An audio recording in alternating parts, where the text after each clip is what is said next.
The Witch on Tower Road by Samuel Collins, inspired by true events. I don't remember why exactly, but when the time came for me to start high school, my parents sent me to a school in the next town over. Both of my parents worked, so this resulted in around a 90-minute walk home. I wasn't the most athletic kid, so 90 minutes was generous. Although I was the new kid, having come from a different primary school, I had now met and become friends with quite a few kids. Luckily, these other kids also walked most of this same journey home every day. This story happened back in January of 2012. Christmas break was over, and we were back in school, which seemed especially miserable under the cold, wet, and grey January skies. As I was not a local to this area, several other kids I walked home with knew of various other routes we could take for potential shortcuts. Of course, I was open to experimenting with these routes if it meant getting home faster. Most of these did not amount to much. However, there was one other story of note that required cutting through a privately owned farm. That typical cut-through was burdened with rumours of an angry farmer who was trigger-happy with a shotgun and wouldn't hesitate to shoot you on sight if you were caught.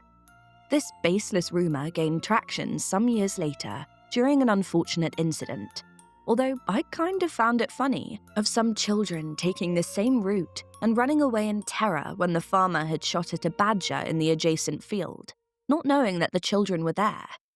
Whether or not this is true, I'm not sure. The story I want to tell, on the other hand, is true. I know because I was the only one to have seen it, and all because I was the only one to look back that day. I did question others who were present once a short time after, but they all denied the story. I know they're either lying or their own minds are desperate to forget. We were a few weeks into term. School had finally finished for the day, and we, a group of maybe 12 kids, began the walk home. Without going into too much detail, the school was in a typical English village, with lots of tight, interwinding roads, carved between lots of green hills and woodland. Both the village I lived in and the village where I attended school have the word hill in their names. If there's one detail to note about this walk, it would be those bloody steep hills. But I digress. We reached what I used to call the halfway point, a small local supermarket nestled in a turn off the main road in a row of other shops. In both the hottest points of summer and the coldest parts of winter, even if none of us intended to buy anything, we would still go inside to cool down or warm up. Typically, by this point in the walk, there would be around 8 of us. 4 of us would continue in one direction and 4 in another. Obviously, I was in the group that still had much farther to travel. On this occasion, the boy from the second group was going to visit his girlfriend from the other group after school. I only recall this, as it meant that the group would be slightly larger that day. I'm not sure if this was the deciding factor, but it is the only other detail that I recall that would explain why we decided to take a different route on this day. We still divided outside the supermarket. However, where my group would typically follow the roundabout up the hill and the other would go down, we decided to cross the roundabout and take a left to a lane that had an off-cut pathway past the old water tower and would allegedly join into the other village without having to cross the busy main road on my normal route. The walk was relatively mundane. We passed by the water tower and the quiet woodland lane joined onto a cul-de-sac with a small row of houses. A reasonably short lane with houses only on one side, as the other was populated by woodland. We climbed over the wooden gate at the end of the lane. I crossed first and looked around. It was weirdly quiet. The whistling of the wind through the trees had seemingly disappeared. Bizarre, as we were still essentially nestled in the woods. I glanced over at the street sign. Tower Road. It had a small diagram of the road layout. This part of the road was only a small extension, but would lead out onto the road familiar to me as Tower Road, a road I knew reasonably well. The strange part was, I never knew this part existed. We walked down the quiet lane. I remember so clearly, all of us wrapped in hats, scarves, coats, and gloves.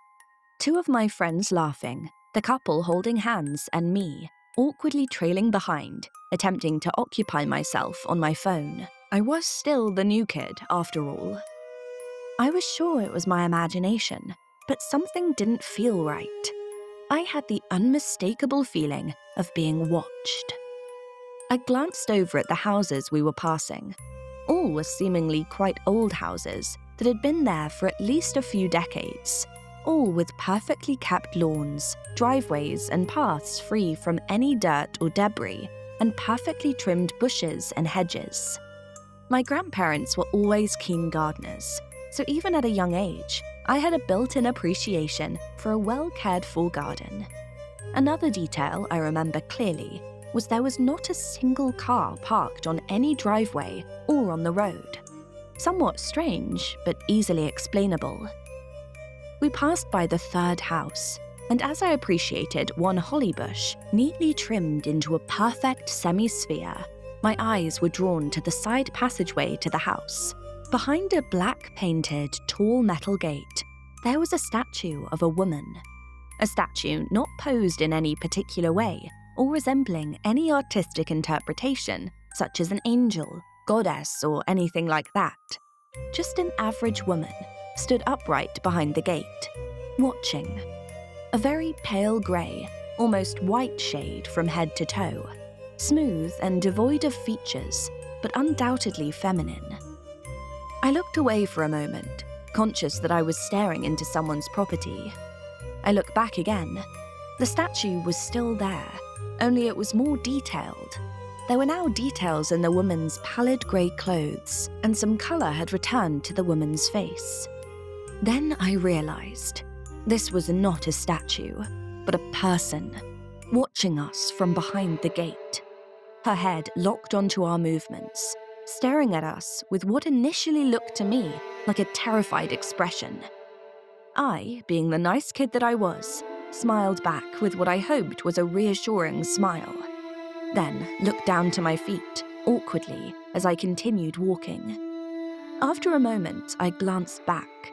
The gate was open, and the woman peered around the brick corner of the entryway. I was not that far from the house, so could still make out her expression. It was not terrified. It was furious. Her eyes were wide and wild, and almost all pupils. Her mouth was split into a sneer, with her gnarled teeth bared, but thankfully obscured by the wall. My heart quickened as I could not help but stare back, terrified and praying that this was merely my imagination. I stopped and stared. My friends continued, but thankfully stopped and asked me if I was all right. My eyes still locked with hers.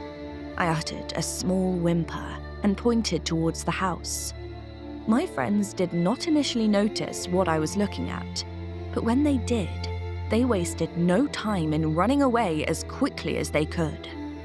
I stood, frozen to the spot. This woman still snarling back at me. I heard my friend call my name, and before I knew it, I broke away and ran as quickly as I could, convinced that at any moment, the woman would be sprinting towards me or screaming violently at me. Fortunately, this did not leave my imagination as we reached the next road where cars were passing steadily. To our relief, we felt safe. I do not remember what was said immediately after, only that the girlfriend in our group was crying. I don't believe that anyone said a word. This would have been the point at which we divided again, as only I really had a long way to go, but no one felt good about leaving each other that day, yet we all continued anyway, eager to get home. I remember my mind racing as I calmed myself down and caught my breath. The others had ran so quickly. Perhaps they must have known some urban legend that I did not. Maybe it was a trick of the light, or the imagination of 11 and 12-year-olds running wild. That was until I realized something. When we had ran away, we rounded the corner. I still had to walk past the lane again.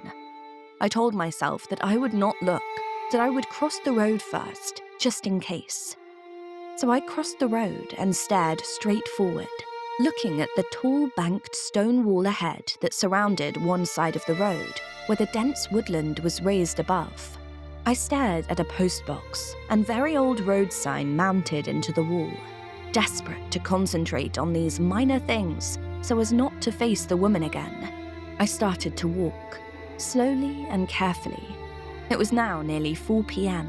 and the sun was setting overhead. I stared forward, my eyes bolted ahead. I told myself to keep looking forward, but an increasingly loud voice in the back of my mind told me that I was in danger, that I had to look over to the street if I was to have a chance to prepare myself. If I was to have any chance to get home safely, I would need to look. If I saw the woman again, I would need to run, sprint if I had to. But first, I needed to look. My eyes began to sting from holding my eyes forward in the cold air. In the fraction of a second when my body instinctively went to blink, my eyes were pulled to the right. One fleeting glimpse was all it took for the image to be burned into my mind forever and pull my attention for my own safety. Fight or flight took over, and it was definitely flight. The woman was positioned at the end of the street, perfectly framed before the setting January sun. She was no longer standing still on the ground. Rather, she was a small distance from the ground, probably 1.5 meters, and levitating effortlessly in the air. Her arms were elongated and distorted into claws. Her white hair was long, straggly and thin, reaching down past her waist and only stopping just before her feet. She hovered in the air with one claw outstretched. Her jaw was hanging open, cracked and dislocated from one side in a silent scream. Her eyes were all black, but clearly, singularly focused on me. Needless to say, I ran away. I refused to look back again, even when I could not run anymore and slowed to a walk. My feet were burning, and I was exhausted, but I did not dare peer behind my back. To this day, I have never spoken of this to anyone since. I did not question my friends about it further, and that was the last time I recall us ever walking home together. My family moved about a year later, though I still attended the same school. Until my graduation, I still listened closely to some of the stories told in my school, hoping that one day I might again hear mention of what I saw. The story of the witch on Tower Road.